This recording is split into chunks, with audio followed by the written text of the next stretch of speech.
Capítulo 2. Sara, esperando contra a esperança. E também a própria Sara, apesar de estéril e avançada em idade, recebeu poder para gerar um filho, porque considerou fiel aquele que lhe havia feito a promessa. Hebreus 11:11. Sejamos honestos. Há momentos no relato bíblico em que Sara nos parece um pouco megera. Ela era a mulher do grande patriarca Abraão. Então, temos a tendência de pensar nela com um nível de dignidade e honra. Mas ao ler o relato bíblico de sua vida, é impossível deixar de notar que ela, às vezes, comportou-se mal. Sara tinha ataques de raiva. Sabia como ser manipuladora e sabe-se até que cometeu atos de maldade. Em um momento ou outro, exemplificou praticamente todas as características que são associadas ao tipo caricato da mulher impertinente. Sabia ser impaciente, temperamental, conivente, intratável, cruel, descuidada, rabugenta, ciumenta, imprevisível, insensata, chorona, queixosa ou murmuradora. Estava longe de ser sempre o modelo perfeito da graça e da mansidão piedosa. Na verdade, há pistas de que ela pode ter sido exemplo de beleza mimada, uma protagonista clássica. O nome que lhe foi dado no nascimento, Sarai, significa minha princesa. Seu nome não foi mudado até ela completar 90 anos, de acordo com Gênesis 17:15. A Bíblia comenta várias vezes sobre como ela era estonteantemente atraente. Em todo lugar que ia, recebia favor e privilégio instantaneamente por causa da sua boa aparência. Esse tipo de coisa pode mimar a melhor das mulheres. Falando nisso, o relato bíblico da vida de Sara não começa de fato até quando ela já tinha 65 anos. Surpreendentemente, mesmo com essa idade, sua beleza física era tão marcante que Abraão regularmente achava que os outros homens poderosos gostariam de tê-la em seu harém. E ele estava certo. Primeiro um faraó, depois um rei, sem perceberem que ela era a esposa de Abraão, tinham planos de pagar seu dote para que ela fosse sua esposa. Até hoje, Sara é lembrada pela sua beleza lendária. Uma tradição muçulmana famosa ensina que Sara era parecida com Eva. Isso é especialmente importante à luz de outra tradição muçulmana que diz que Alá deu a Eva 2/3 de toda a beleza e depois dividiu o restante com todas as outras mulheres. Mas não é preciso embelezar o glamour de Sara com fábulas. Só pelo relato bíblico já fica claro que ela era uma mulher extraordinariamente linda. Desde a época em que se casou com Abraão, Sara desejou algo acima de tudo, que era ter um filho. Mas ela foi estéril por todos os anos de fertilidade. Na verdade, essa é a primeira coisa que as Escrituras mencionam sobre ela. Depois de registrar que Abraão a desposou, em Gênesis 11:29, o versículo 30 diz: Ora, Sarai era estéril, não tinha filhos. Ela, obviamente, foi torturada por não ter filhos. Todo o episódio registrado de mau humor ou conflito dentro de seu lar era relacionado às suas frustrações por sua própria esterilidade. Isso a consumia. Ela passou anos no aperto da frustração e da depressão por causa disso. Queria desesperadamente ser mãe, mas finalmente concluiu que o próprio Deus é quem a tinha impedido de ter filhos. Gênesis 16:2. Sara queria tanto que seu marido tivesse um herdeiro que elaborou um esquema imoral, injusto e totalmente insensato.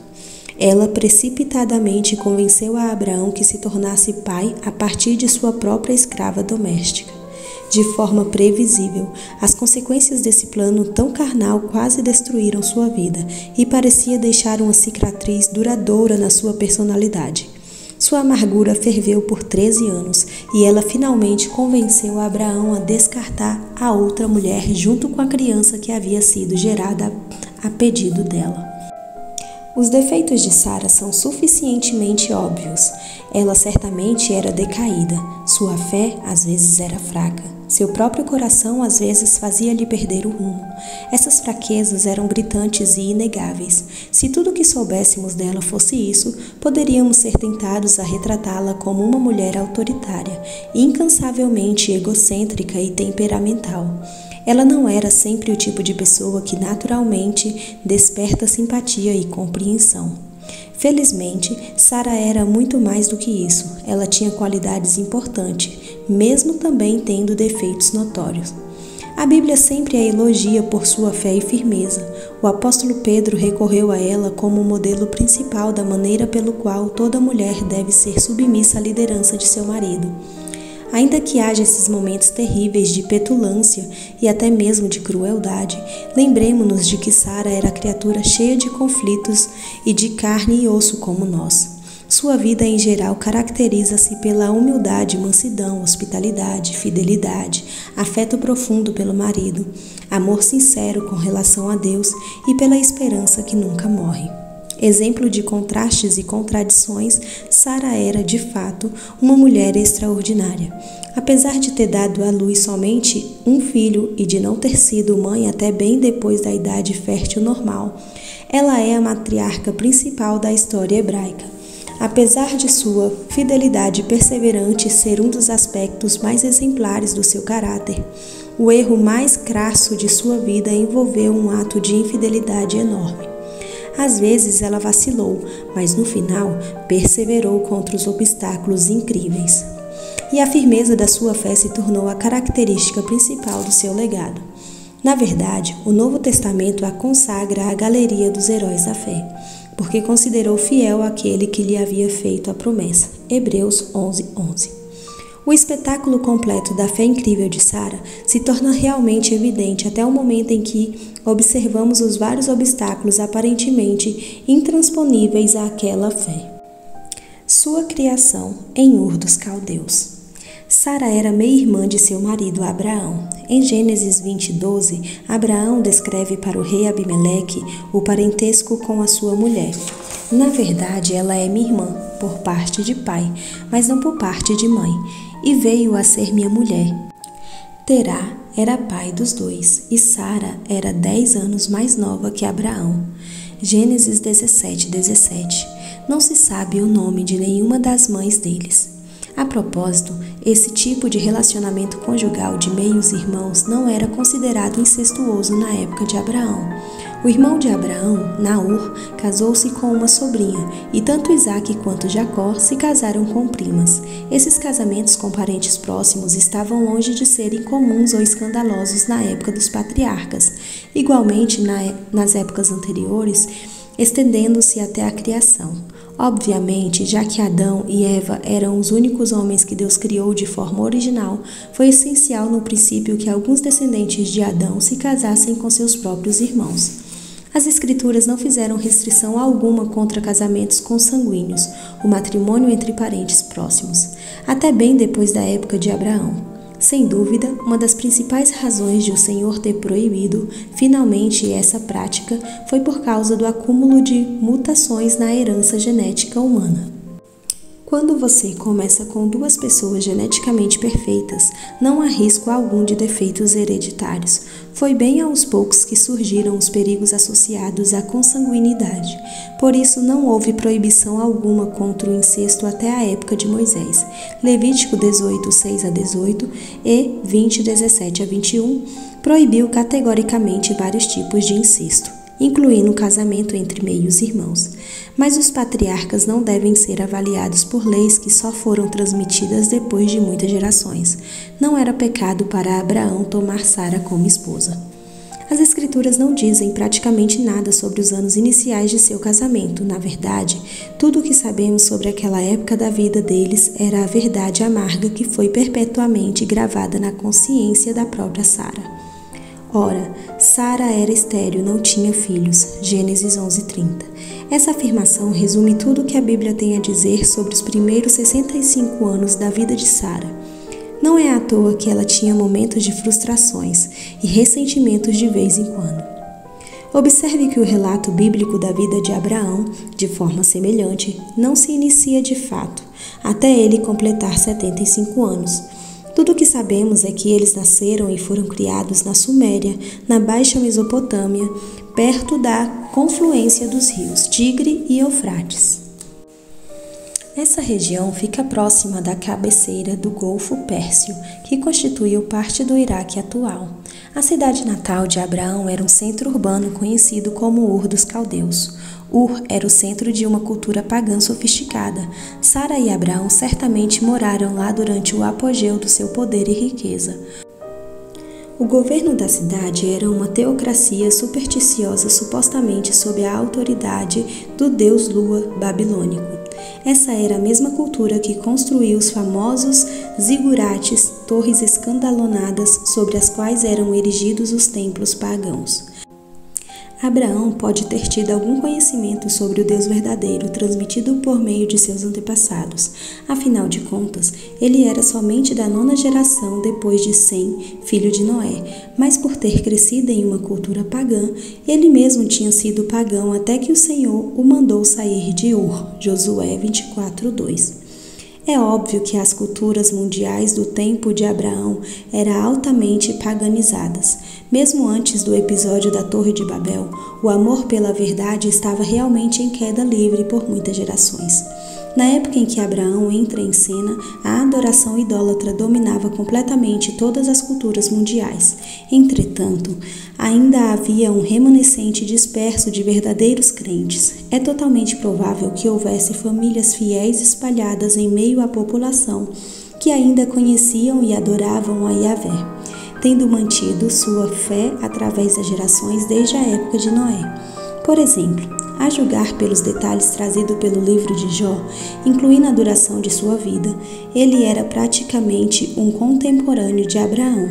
Jó e seus amigos, apesar de serem péssimos conselheiros, tinham um conhecimento abrangente do Deus de seus antepassados. Eles moravam na terra de Uz. Não se sabe ao certo a localização exata dessa cidade, mas ela claramente ficava no Oriente Médio. Jeremias 25:20. Mesmo não sendo na vizinhança de Ur dos Caldeus, onde a família de Abraão morava, portanto, o remanescente que ainda adorava a Yahvé não se restringia a um só local ou a uma só família. Na verdade, no relato bíblico da vida de Abraão, também somos apresentados a Melquisedeque, Gênesis 14:18. Ele representava uma ordem de sacerdotes itinerantes que conheciam o Deus verdadeiro e o serviam. Abraão conheceu Melquisedeque em algum lugar da região do Mar Morto. Claramente, alguns dos vários remanescentes fiéis à adoração de Yahvé, de fato, existiam na época de Abraão. O propósito de Deus na escolha e na chamada de Abraão era fazer dele o pai de uma grande nação que seria sua testemunha para o mundo. Essa nação, Israel, teria uma aliança formal com Yahvé. Por meio dela, a verdade seria mantida, viva e seria preservada perpetuamente. A Bíblia diz que os oráculos de Deus foram confiados a eles, Romanos 3:2. Ou seja, que os profetas surgiriam da nação que veio de Abraão. Por meio deles, as Escrituras seriam entregues ao mundo. Deus habitaria no meio deles e erigiria o seu santuário entre eles. Pela sua linhagem surgiria um libertador, o Messias, e nele todas as nações seriam abençoadas. Gênesis 18:18. Sara, obviamente, tinha um papel importante nesse plano. Abraão nunca poderia ser o patriarca de uma grande nação se ela não fosse a mãe de sua descendência. Ela certamente tinha noção das promessas de Deus a Abraão. No entanto, enquanto continuasse sem filhos, a sensação de que tudo, de algum modo, dependia dela deve ter exercido uma pressão sobre si, como um grande fardo em seus ombros. Sua jornada rumo à terra da promessa. Aparentemente, enquanto Abraão ainda era moço e morava em Ur, o Senhor falou com ele, dizendo: Saia da tua terra, do meio dos seus parentes e da casa de seu pai, e vá para a terra que eu lhe mostrarei. Gênesis 12:1. Abraão obedeceu, e Hebreus 11:8 o elogia pela sua obediência. Pela fé, Abraão, quando chamado, obedeceu e dirigiu-se a um lugar que mais tarde receberia como herança, embora não soubesse para onde estava indo. Porém, a jornada era longa e lenta. Parece que Abraão não se separou imediatamente de sua família e da casa de seu pai. Em vez disso, levou o pai com ele. A princípio, Abraão pôde ter sido relutante em romper os laços com Terá. Na verdade, pelo modo como as Escrituras contam a primeira parte da perseguição de Ur dos Caldeus, parece que o pai de Abraão, Terá, ainda estava agindo como cabeça da família estendida. Terá tomou seu filho Abraão, seu neto Ló, filho de Harã, e sua nora Sarai, mulher de seu filho Abraão, e juntos partiram de Ur dos Caldeus para Canaã. Mas ao chegarem a Harã, estabeleceram-se ali. Gênesis 11:31. Claramente, Terá ainda estava no comando. A Bíblia o retrata como o líder da jornada, como Abraão, Sara e Ló a reboque. No entanto, a primeira parte longa da jornada terminou em Harã, a mais de 1.000 quilômetros a noroeste, seguindo, a grosso modo, o curso do rio Eufrates. Talvez Terá estivesse velho demais para seguir viagem. Não sabemos por quanto tempo Abraão e Sara permaneceram em Harã, mas eles não saíram de lá até a morte de seu pai, e isso com certeza levou algum tempo. A Escritura diz que Terá tinha mais de 200 anos de idade quando morreu, e Abraão tinha 75 anos quando finalmente saiu de Harã rumo à terra prometida. Isso significa que Sara já tinha 60 anos, a idade considerada pela maioria como a ideal para se aposentar. Sara não era de forma alguma uma mulher jovem, até mesmo pelos padrões da era patriarcal, quando as pessoas, obviamente, viviam muito mais e continuavam ágeis, saudáveis e fortes bem depois dos 60 anos. A vida nômade parecia difícil para alguém com 65 anos e, além do mais, não há nenhum sinal de que ela tinha alguma relutância ou não estivesse disposta a ir com Abraão para uma terra que nenhum dos dois tinha visto. Na verdade, o que sabemos de Sara sugere que, longe de reclamar, ela foi com disposição, alegria e entusiasmo junto com Abraão. Ela era totalmente dedicada ao seu marido, sabendo que Deus queria fazer dele o pai de uma grande nação. Ela desejava profunda e sinceramente dar à luz à criança que colocaria esse processo em ação. Ao sair de Harã, depois de sepultar o seu pai, Abraão ainda tinha uma caravana bem grande. A Bíblia nos diz: levou sua mulher Sarai, seu sobrinho Ló, todos os bens que haviam acumulado e os seus servos comprados em Harã. Partiram para a terra de Canaã e lá chegaram. Gênesis 12:5. Esse relato sugere que a parte final da jornada rumo a Canaã foi direta e sem interrupções.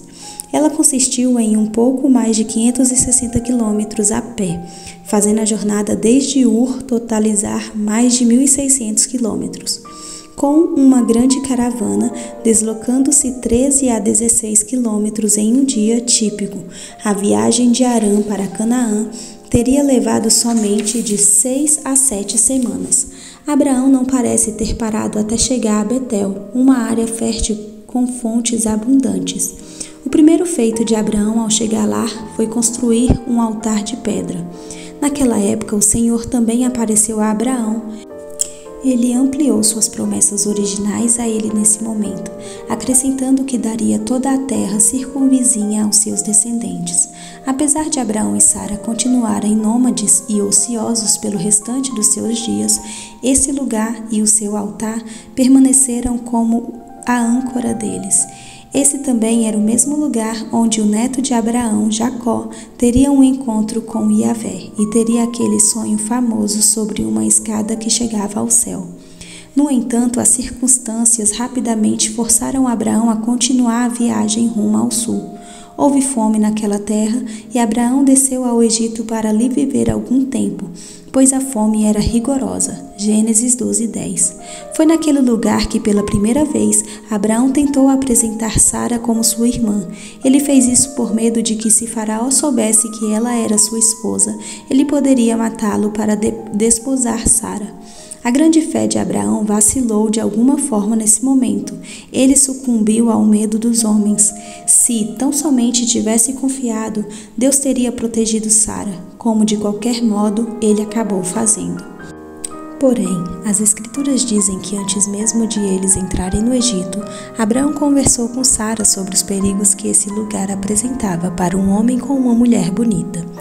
Quando os egípcios a virem, dirão: esta é a mulher dele, e me matarão, mas deixarão você viva. Gênesis 12:12.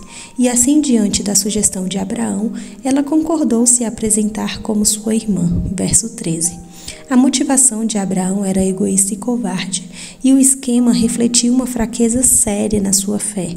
Mas a devoção de Sara a seu marido, mesmo assim, é recomendável, e Deus a honrou por isso. Os mordomos de Faraó a viram e a recomendaram para Faraó, trazendo-a para sua casa. As Escrituras dizem que Faraó demonstrou graça para com o irmão Abraão por causa de Sara, ampliando seu rebanho, aparentemente preparando o caminho para pedir a mão dela em casamento. Versículo 16.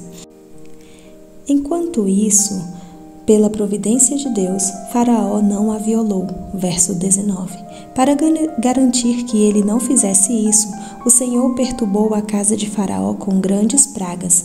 Verso 17.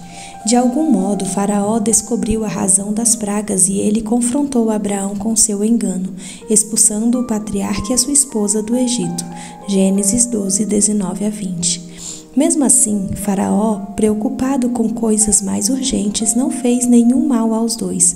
E quando Abraão saiu do Egito, o Faraó, com relação a Sara, tinha feito de Abraão um homem bem rico. Ele e Sara voltaram a Betel, onde pela primeira vez tinham construído um altar. Ali Abraão invocou o nome do Senhor. A partir daí, o próprio Senhor seria a sua habitação. Junto com Sara, ele peregrinou na terra prometida como se estivesse em terra estranha. Viveu em tendas, enquanto ele esperava a cidade que tem alicerces, cujo arquiteto e edificador é Deus. Hebreus 11, 9-10. Esse é um resumo tão bom como a vida terrena que Sara herdou quando ela caminhou em fé para seguir seu marido. Uma inconveniência terrena suavizada pela promessa de bênção eterna. Seu anseio pela bênção prometida. Lembre-se de que tanto Abraão quanto Sara vieram de um ambiente urbano. Não eram, como geralmente se supõe, nômade ou beduínos, por vagarem por toda a vida, sendo tudo o que sabiam fazer. Tenha em mente que eles não tinham começado a peregrinar até Abraão ter mais de 70 anos e Sara mais de 60. Sara não estava acostumada com a vida na estrada, era uma coisa para a qual teve de se habituar. O que alimentava a disposição de Sara de sair de toda a vizinhança conhecida, cortar os laços de família e se dedicar a uma vida de peregrinação sem raízes? Observe o caráter da promessa imensa que Deus tinha feito a Abraão. Farei de você um grande povo e o abençoarei. Tornarei famoso o seu nome e você será uma bênção. Abençoarei os que te abençoarem e amaldiçoarei os que o amaldiçoarem. E por meio de você, todos os povos da terra serão abençoados. Gênesis 12, 2-3. Essa é a primeira referência registrada à aliança abrâmica, um pacto formal que Deus fez com Abraão e com seus descendentes para sempre. A promessa de Deus era incondicional e literalmente ilimitada quanto às suas bênçãos. Deus abençoaria Abraão, faria dele uma bênção e um veículo por meio pelo qual a bênção viria a todo mundo. A bênção prometida até tinha consequências eternas. Em outras palavras, a redenção do pecado e o meio de salvação do julgamento divino era um elemento integral da promessa. Sara entendeu a promessa. De acordo com a Bíblia, ela creu nela. A perspectiva do Novo Testamento, sabemos sem sombra de dúvidas que o concerto que Deus fez com Abraão era uma afirmação da mesma promessa messiânica que já havia sido feita com Eva no jardim, quando ele declarou que sua semente esmagaria a cabeça da serpente. Do mesmo modo que Cristo era a semente da mulher que vence a serpente, ele também é a semente de Abraão, pelo qual todo mundo seria abençoado. Paulo escreveu: assim também as promessas foram feitas a Abraão e ao seu descendente. A Escritura não diz "e aos seus descendentes", como se falando de muitos mais. Ao seu descendente, dando a entender que se trata de um só, isto é Cristo. Gálatas 3,16. Essa mesma promessa é o tema central que se estende por todo o Evangelho. desde Gênesis 3 até o seu cumprimento final nos capítulos que se encerram o Apocalipse. Abraão foi o canal humano pelo qual o mundo veria o derramamento do plano redentor de Deus. Ele entendeu isso, Sara também entendeu e a abraçou. Ela considerou fiel aquele que lhe havia feito a promessa. Hebreus 11:11. No entanto, apesar da sua fé, ela sabia pela perspectiva humana que seus longos anos de esterilidade já eram motivo de grande preocupação, como uma ameaça contra o cumprimento do pacto divino. Sara deve ter refletido constantemente sobre essas coisas e, à medida que o tempo ia passando, o peso do seu fardo só aumentava. Mesmo assim, Deus continuava a lhe dar razões para ter esperança. Em Gênesis 15, 7-21, Yahvé reafirmou e ampliou sua promessa a Abraão. Depois confirmou formalmente a aliança. É importante que o versículo 12 diz que um sono profundo caiu sobre Abraão. Depois o Senhor por si só deu seu andamento à cerimônia do pacto. A propósito, a palavra hebraica usada no versículo 12 é a mesma que descreve o sono profundo que Adão teve quando o Senhor extraiu sua costela para criar Eva. Esse detalhe sobre o sono de Abraão é relato para destacar que a aliança é completamente incondicional. A aliança era uma promessa unilateral de Deus a Abraão sobre o que ele e Yahvé faria. Ele não exigiu nada de Abraão nem de Sara, era uma aliança completamente unilateral. Se Sara simplesmente tivesse percebido essa verdade e aceitado, todo o seu fardo teria imediatamente caído de seus ombros. Em vez disso, Sara decidiu elaborar um esquema que era tão insensato e tão completamente carnal que ela se arrependeu disso pelo resto de sua vida. Na verdade, as consequências perversas desse ato em particular tiveram desdobramentos inacreditáveis profundos. Francamente, alguns conflitos que observamos no Oriente Médio nos dias atuais têm sua origem num esquema imprudente para tentar arranjar uma solução humana para o seu dilema. De forma justa, a partir de um ponto de vista completamente humano, podemos entender o desespero de Sara. Passaram-se 10 anos de esterilidade depois que Abraão e Sara chegaram em Canaã. Gênesis 16:3. Sara, naquela época, tinha 77 anos, havia passado pela menopausa e ainda não tinha filhos. Se Deus planejava fazer dela mãe do herdeiro de Abraão, por que isso ainda não acontecera? Era natural para ela pensar que Deus estava se recusando a lhe dar filhos. Na verdade, ele estava mesmo. Quando chegou o tempo dele para que a promessa se cumprisse, ninguém seria capaz de negar que foi realmente obra de Deus. Seu plano em todo o tempo era que Sara tivesse seu primeiro filho na velhice, depois que toda a perspectiva de um cumprimento natural da profecia fosse esgotada e depois que toda razão terrena para ter esperança tivesse morrido completamente. Desse modo, Yahvé demonstraria o seu poder. Porém, enquanto refletia sobre as suas circunstâncias, Sara chegou à conclusão de que um tipo de maternidade substitutiva seria a única solução. Seria a única solução possível para sua situação difícil. Se a promessa de Deus a Abraão fosse se cumprir em algum momento, ele tinha de ter filhos de alguma maneira. Foi assim que Sara tomou a iniciativa de tentar arquitetar um cumprimento da promessa divina a Abraão. Sem saber ela, quis assumir o papel de Deus. Sara tinha uma serva chamada Agar, que fora adquirida durante o seu tempo no Egito. Ela aparentemente achou que, já que Agar era de sua propriedade, se Abraão tivesse um filho com ela, ele na prática seria de Sara. Sara disse a Abraão: já que o Senhor me impediu de ter filhos, possua a minha serva, talvez eu possa formar família por meio dela. Abraão atendeu à proposta de Sarai. Gênesis 16:2. Esse foi o primeiro caso de poligamia registrado na Bíblia envolvendo um homem justo. O primeiro bígamo no registro bíblico tinha Lameque, Gênesis 4:19. Ele era um descendente ruim de Caim. Ele não deve ser confundido com outro Lameque descrito em Gênesis 5:25-29, que era pai de Noé e que descendia da linhagem de Sete. Abraão tomou uma concubina a pedido de sua esposa. Sarai, sua mulher, entregou sua serva egípcia Agar a Abraão. Gênesis 16:3. Esse foi um precedente infeliz para um patriarca de uma nação abrir. Nas gerações seguintes, Jacó seria enganado pelo seu tio para casar-se tanto com Leia quanto com Raquel.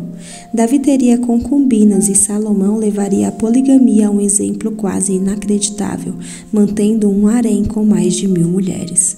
Mas o desígnio de Deus para o casamento era a monogamia desde o princípio.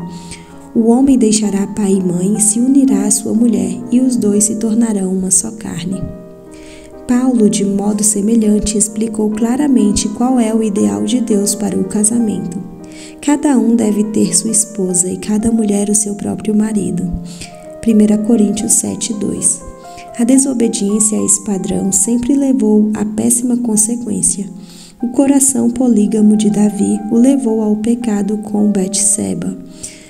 O desejo de Salomão de possuir várias mulheres o destruiu e dividiu seu reino. 1 Reis 11:4.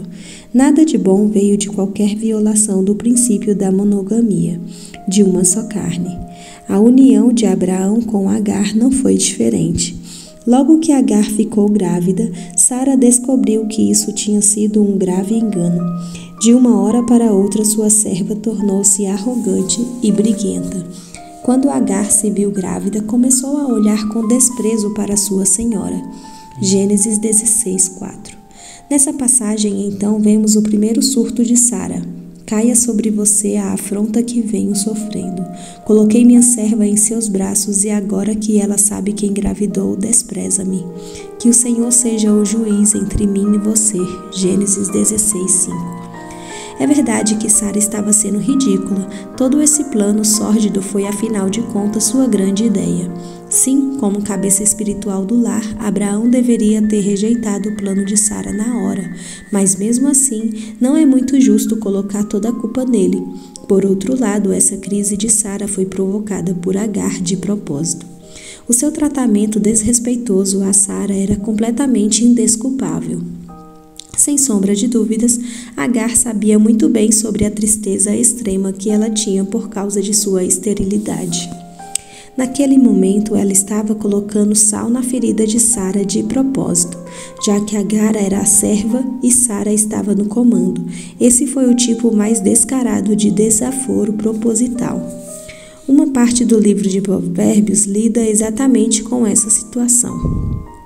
3 coisas fazem tremer a terra, e 4 ela não pode suportar: o escravo que se torna rei, o insensato farto de comida, a mulher desprezada que por fim se casa, e a escrava que toma o lugar de sua senhora. A verdade, no entanto, é que todas as partes envolvidas nessa questão eram culpadas, e todas elas acabaram colhendo frutos amargos do que se semearam. Abraão reconheceu a legitimidade da denúncia de Sara. Ele poderia ter sido sábio para se envolver como mediador e buscar uma solução que fosse justa para as 2 mulheres. Mas diante da disposição de Sara naquele momento, ele fez o que a maioria dos maridos provavelmente fariam e simplesmente deixou Sara lidar com Agar, à sua própria maneira. Respondeu Abraão a Sarai: sua serva está em suas mãos, faça com ela o que lhe achar melhor. Então Sarai tanto maltratou Agar que esta acabou fugindo. Gênesis 16:6. Para entender a frustração extrema de Sara, vamos seguir a Agar por um momento. Observe primeiro que, apesar de Sara ter maltratado sua serva, o Senhor demonstrou uma graça extrema com Agar. O anjo do Senhor a acompanhou com toda a probabilidade. Esse não era um anjo criado, mas uma manifestação visível de Yahvé, em forma de anjo ou de homem. Sou inclinado a pensar que esse anjo era, na verdade, o Filho de Deus antes de vir ao mundo. Então encontramos esse mesmo anjo várias vezes no Antigo Testamento, inclusive em Gênesis, em Êxodo e em Reis. Observe que ele falou a Agar na primeira pessoa como Yahvé e não na terceira, como um mensageiro angélico falando em nome de Yahvé faria. Suas palavras a Agar foram gentis e cheias de misericórdia. Ele primeiramente a abordou, perguntando de onde ela vinha e para onde ela ia. No entanto, dirigiu-se diretamente a ela como Agar, serva de Sara, tanto para deixar claro que ele sabia exatamente quem ela era, quanto para recordá-la do seu dever. Então, para esclarecer mais ainda, quando Agar respondeu com verdade, o anjo disse: volte à sua senhora e sujeite-se a ela. Gênesis 16, 9. Como uma serva legalmente contratada, ela não tinha o direito de fugir e precisava voltar de forma humilde e ser obediente. Foi então que o anjo fez uma promessa incrível e completamente espontânea a Agar: multiplicarei tanto seus descendentes que ninguém os poderá contar. Gênesis 16, 10. Profeticamente, ele descreveu seu filho, que ainda estava para nascer, dizendo que ela o chamaria de Ismael e que ele seria selvagem e viveria em hostilidade contra todos os seus irmãos. Ela, em contrapartida, o reconheceu com um nome único: El Roi, ou o Deus que vê, uma referência ao olho onisciente que a seguiu e a acompanhou mesmo quando ela tentou se esconder. Entretanto, considere isso: Sara nunca teria recebido essa promessa de Deus. A fé de Sara residia na promessa que Deus tinha feito a Abraão. Até esse momento, Sara nunca tinha sido mencionada na aliança que Deus fez com ele. Deus já tinha confirmado sua promessa com Abraão em nada menos que 3 momentos importantes. Na primeira, tinha dito a Abraão que ele seria pai de uma geração grande. Depois, prometeu fazer da semente de Abraão como o pó da terra. Se for possível contar o pó da terra, também se poderá contar a sua descendência. Quando Abraão posteriormente relembrou ao Senhor que lhe falava um herdeiro legítimo, Deus prometeu mais uma vez que a semente de Abraão seria como as estrelas do céu. Em nenhuma dessas ocasiões, Deus tinha afirmado claramente que Sara seria a matriarca da nação em questão. Essa era sua esperança e a sua expectativa, mas o que o episódio com Agar mostra é que a esperança de Sara estava começando a se desfazer. Ela estava desanimando cada vez mais. Sua perseverança em meio aos anos de silêncio. Quando Ismael nasceu de Agar, a Bíblia diz que Abraão tinha 86 anos. Gênesis 16, 16. Mais 13 anos frustrantes se passaram para Sara depois disso. Ela continuou estéril. Naquela época, ela tinha 89 anos. Seu marido estava para celebrar o seu aniversário de 100 anos. Se sua esperança não estivesse completamente abalada, só lhe restava um pequeno fio. É nesse momento que a grandeza da fé de Sara transparece. Ela tinha abrigado secretamente a esperança por tanto tempo. Os anos vinham e se passavam. Naquele momento, ela já estava bem idosa, e não importando com que frequência ela e Abraão tinham tentado ter filhos, a promessa ainda não tinha se cumprido. A maioria das mulheres teriam desistido bem antes disso. Uma mulher mais fraca teria desistido de ver a promessa de Yahvé se cumprir e, em vez disso, teria se voltado ao paganismo. Mas somos relembrados mais uma vez que Sara considerou fiel aquele que lhe havia feito a promessa. Hebreus 11, 11. Foi assim que fez dela uma mulher tão extraordinária. Por fim, quando Abraão tinha 99 anos, o Senhor apareceu a ele novamente e renovou a aliança mais uma vez. Essa foi uma reafirmação importante da aliança. A passagem é extensa e não há espaço suficiente para abordá-la com detalhes, mas o Senhor novamente reiterou e ampliou as promessas vitais que ele tinha feito a Abraão. Toda vez que as promessas vinham, elas cresciam. De minha parte, esta é a minha aliança com você. Você será o pai de muitas nações. Gênesis 17, 4. Não apenas de uma grande nação. Não simplesmente descendentes tão numerosos como as estrelas ou como o pó, mas muitas nações.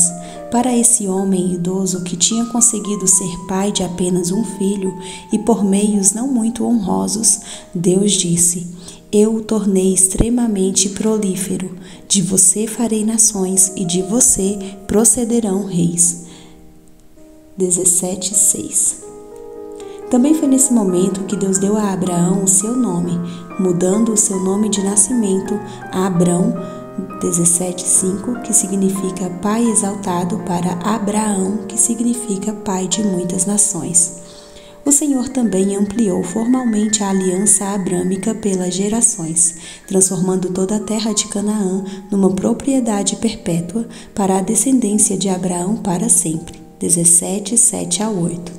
Por fim, Deus deu a Abraão o sinal da circuncisão, dando instruções sobre como ela deveria ser realizada. 17:10-14. A circuncisão passou a ser o sinal e o selo formal da aliança. Tudo que fazia parte da aliança tomou o seu lugar. De forma importante, no início do capítulo, Yahvé se revelou a Abraão com um novo nome, Deus Todo-Poderoso, El Shaddai, em hebraico, 17:1.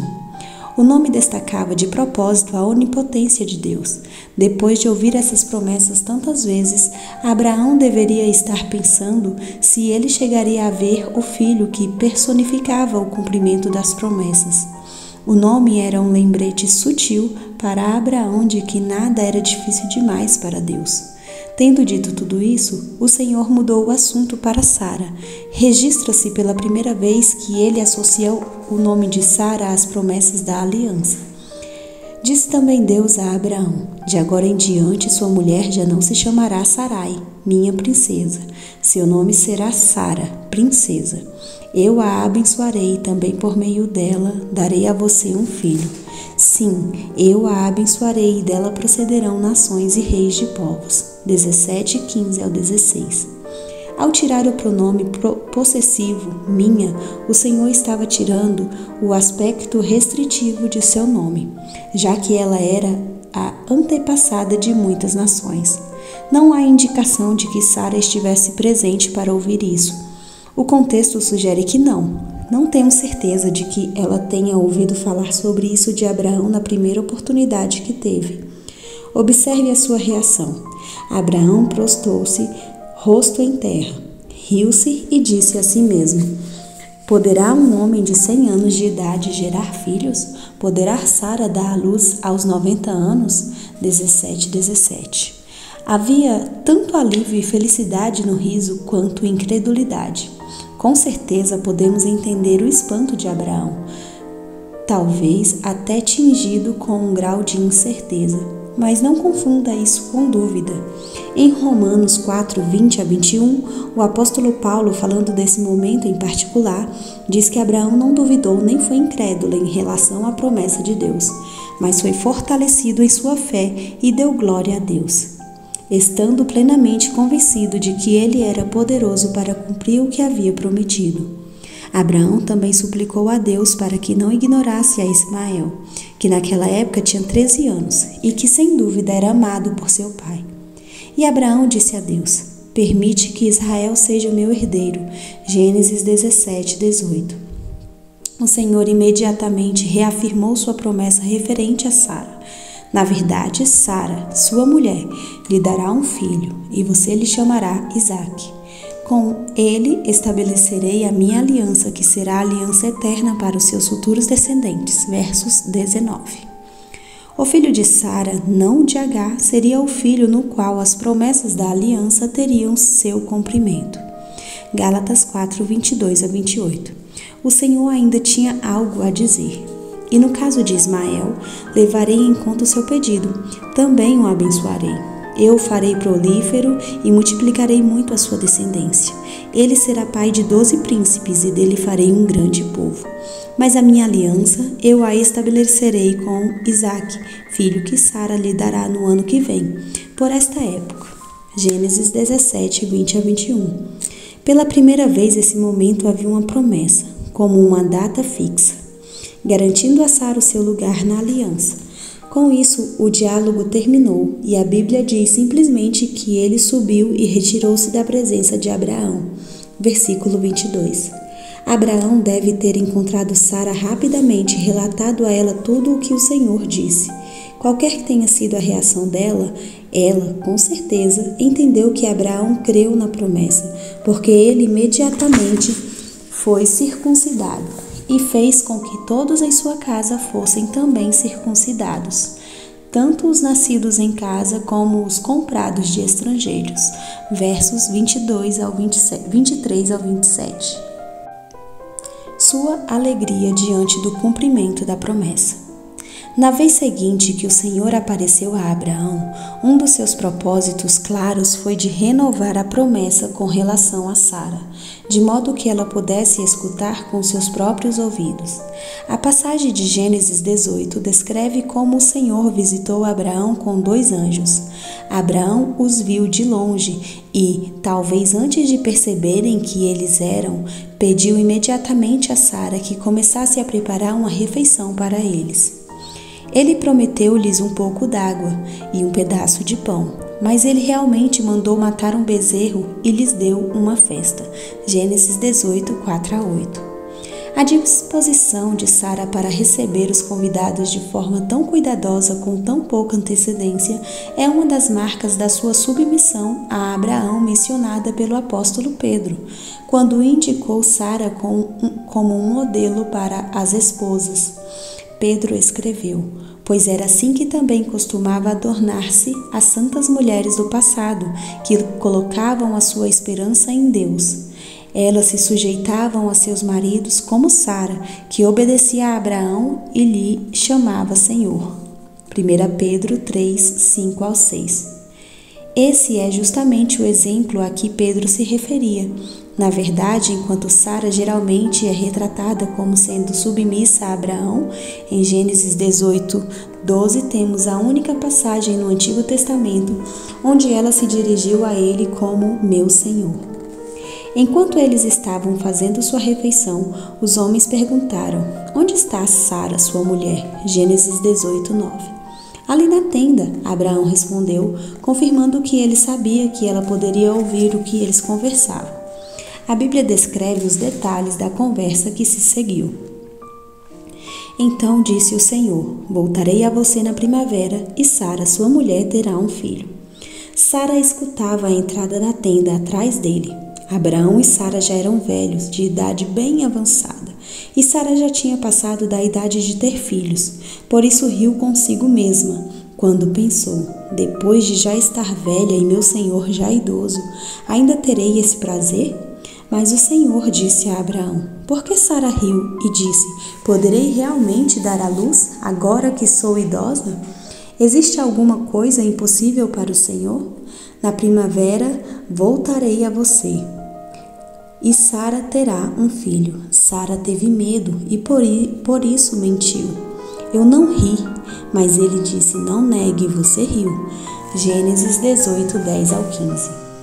O riso de Sara, igual ao riso anterior de Abraão, parece ter sido uma exclamação de alegria e espanto, em vez de dúvida. Mesmo assim, quando o Senhor perguntou: por que Sara riu? Ela negou. Essa negação foi motivada pelo medo. Ela teve medo porque ela não tinha rido alto, mas consigo mesma. Logo que percebeu que esse estranho tinha um conhecimento do seu coração tão firme e completo, ela soube no mesmo instante, com certeza, que era o Senhor. O ano seguinte foi um ano difícil e ocupado para Abraão e Sara. Foi o ano que Deus destruiu Sodoma e Gomorra. Gênesis 18, 16 e 19, 29. E no qual Abraão fez uma jornada para o sul novamente, dessa vez rumo à terra governada por Abimeleque, rei de Gerar. Sara, apesar de estar agora com 90 anos, ainda era bonita o suficiente para despertar a paixão de um rei. O que tinha acontecido no Egito 25 anos antes repetiu-se. Abraão tentou novamente apresentar Sara como sua irmã, e Abimeleque, apaixonado por sua beleza, começou a segui-la, mas Deus poupou a Sara, avisando Abimeleque em sonho que ela era a esposa de Abraão. Gênesis 23. A Bíblia destaca o fato de que Abimeleque não teve a permissão de Deus para tocá-la. 26. Para que não houvesse dúvida alguma sobre de quem era a criança que ela logo daria luz. Abimeleque, tendo sido atemorizado quando Iavé apareceu a ele no sonho, foi gracioso com Abraão e Sara. Ele encheu a Abraão de presente e disse: minha terra está diante de ti. Podes ficar onde quiseres. Gênesis 20:15. Ele disse a Sara: estou dando a seu irmão 1000 peças de prata para reparar a ofensa feita a você diante de todos os seus. Assim todos saberão que você é inocente. Versículo 16. Imediatamente após esse incidente, de acordo com a Bíblia, o Senhor foi bondoso com Sara, como lhe dissera, e fez por ela o que prometera.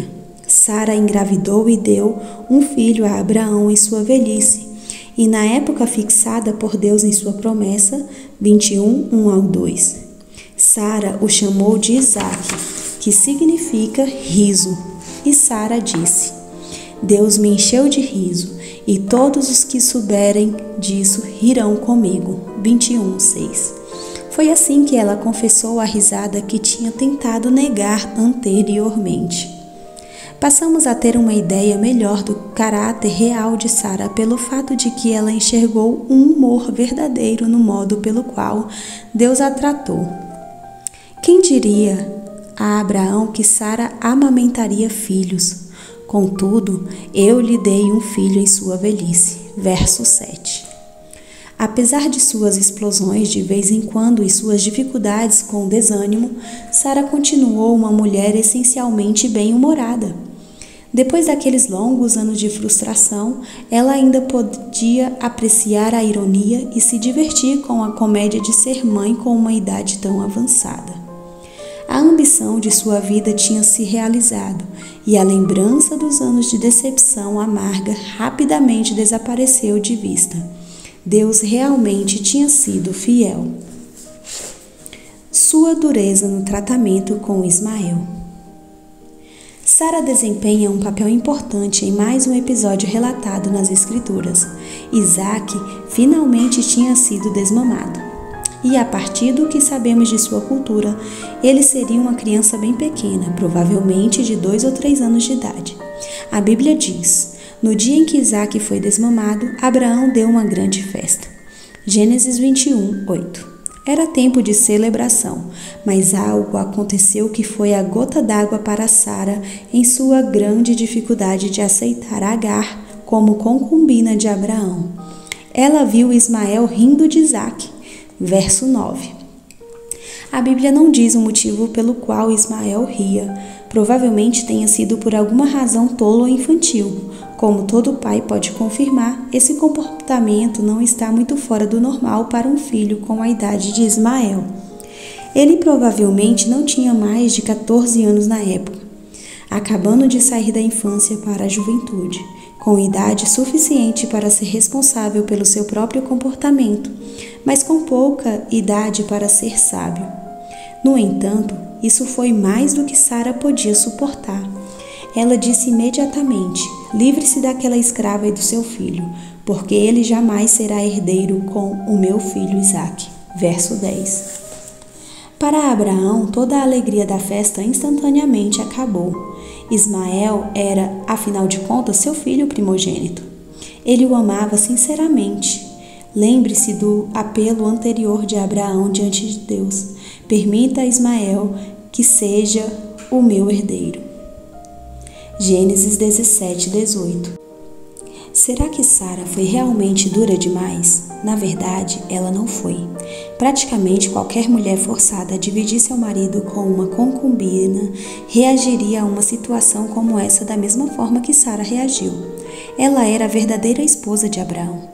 Agar era uma intrusa. Além disso, de acordo com a promessa do próprio Deus, Isaque era o herdeiro legítimo de Abraão, prometido por Deus para ser aquele por quem a bênção da aliança finalmente se cumpriria. Criou-se uma confusão sem limite para Ismael estar na posição de reivindicar seu direito de primogenitura sobre um herdeiro verdadeiro escolhido por Deus para suceder a Abraão. Ismael era uma ameaça ao propósito de Deus para a linhagem de Abraão, enquanto estivesse em qualquer posição de afirmar que ele, no lugar de Isaque, era o herdeiro legítimo de Abraão. Por isso, o que pode parecer à primeira vista como uma reação extremamente exagerada era, na verdade, outra prova da grande fé que Sara tinha na promessa de Deus.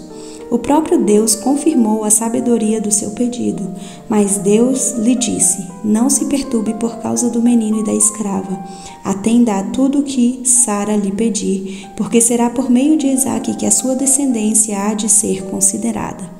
Gênesis 21, 12. Ismael de nenhum modo ficou completamente desamparado. O Senhor também prometeu fazer dele uma grande nação. Afinal, ele é seu descendente. Verso 13. Yahvé apareceu posteriormente a Ismael e a Agar em meio à sua situação extrema e prometeu suprir todas as necessidades deles. Versos 14 ao 21. Além disso, manteve-se continuamente alguma espécie de vínculo familiar entre as linhagens de Ismael e de Isaque.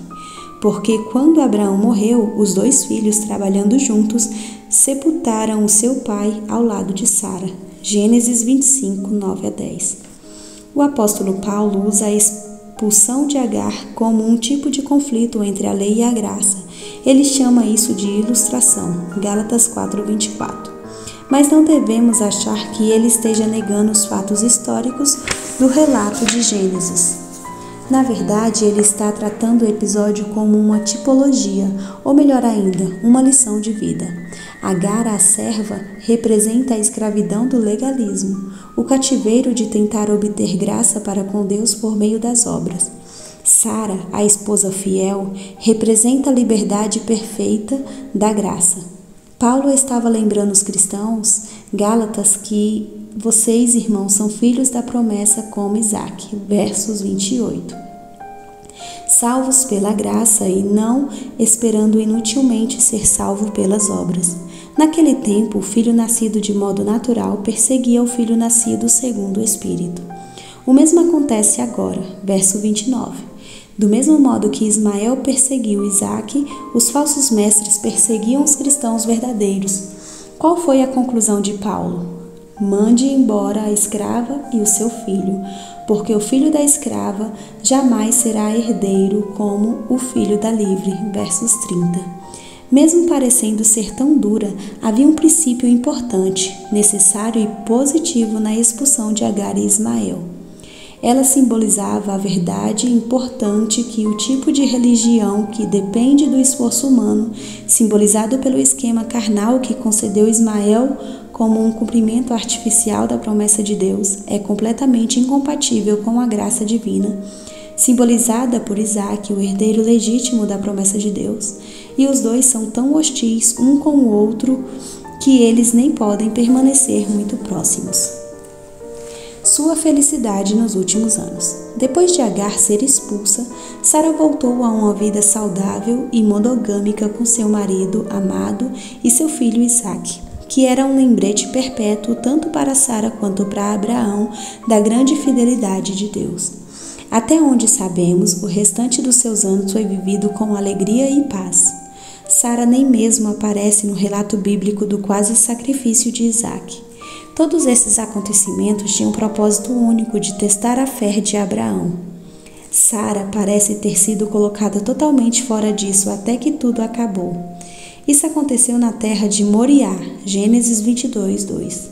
Nas gerações posteriores, a cidade de Jerusalém cercou a área conhecida como Moriá, e o Monte Moriá, no centro da cidade, foi o local exato onde se situava o templo, de acordo com 2 Crônicas 3:1. Moriá ficava a cerca de 72 quilômetros de onde Abraão morava, em Berseba. Gênesis 21, 33 a 34. De qualquer modo, a fé de Sara já tinha sido bem testada. Ela já tinha há muito tempo demonstrado sua confiança absoluta nas promessas de Deus, e o selo da aprovação divina sobre ela está contido nas passagens do Novo Testamento que reconhecem a sua fé firme. Na verdade, do mesmo modo que o Novo Testamento retrata Abraão como o pai espiritual de todos os que creem, Romanos 4, 9 a 11, Gálatas 3, 7, Sara é retratada como a matriarca espiritual e o protótipo de todas as mulheres fiéis, 1 Pedro 3, 6. Longe de se concentrar nos momentos memoráveis em que Sara se comportou mal, ele a celebra como verdadeiro modelo de mulher adornada com a beleza demonstrada num espírito dócil e tranquilo. 1 Pedro 3,4. Esse é um epitáfio bem adequado para uma mulher verdadeiramente extraordinária. E este foi o segundo capítulo do livro 12 Mulheres Extraordinariamente Comuns. Não deixe de curtir, compartilhar e se inscrever. Abraço e até o próximo capítulo.